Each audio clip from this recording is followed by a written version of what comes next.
Se ci fossero i soldi domani potremmo appaltare l'opera e in un paio d'anni saremmo pronti. Direttore generale e amministratore delegato di Veneto Strade, Silvano Vernizzi si è spento a Rovigo all'età di 69 anni.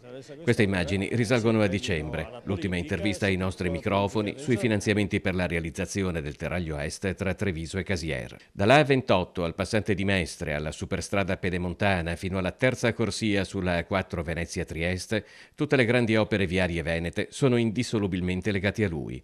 Una persona per bene, ha detto il presidente Zaia, un lavoratore instancabile, un professionista che sapeva cosa significasse fare squadra per raggiungere l'obiettivo.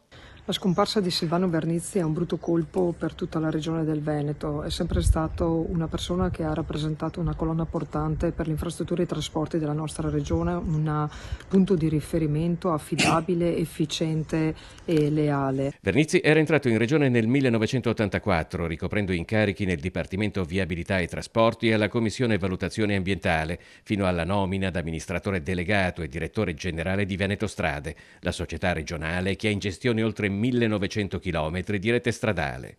Nel 2011 aveva subito un infarto nel corso di un convegno, era stato in coma, ma dopo la riabilitazione era tornato al lavoro. Abbiamo in questi anni costruito un rapporto di fiducia veramente straordinario, con scambi di opinioni e confronti anche talvolta bruschi, ma che si sono sempre tradotti in una forma di rispetto importante.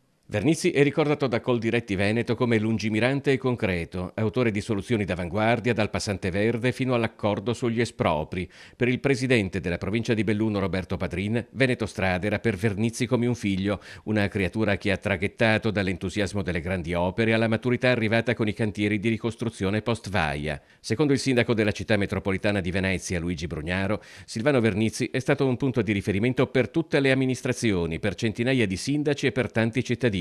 Un professionista competente a servizio del bene comune. Secondo l'ex senatore e deputato veneziano Marco Stradiotto, al passante andrebbe dato il suo nome.